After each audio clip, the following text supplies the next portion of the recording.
எத்தனை போர்க்களம் வாழ்க்கையில் சந்தித்தேன், அத்தனை தோல்விகள் தாண்டியும் வென்றிட்டேன்.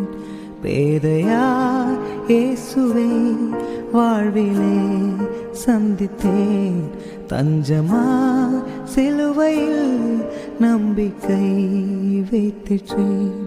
புயலும் கடலும் என்னை ஓடிப்போய் என்றாலும் இயேசுவை நம்பிக்கை என்று ஜெயித்து மீண்டும் வாழ்வேன். புயலும் கடலும் என்னை ஓடிப்போய் என்றாலும் இயேசுவை நம்பிக்கை என்று ஜெயித்து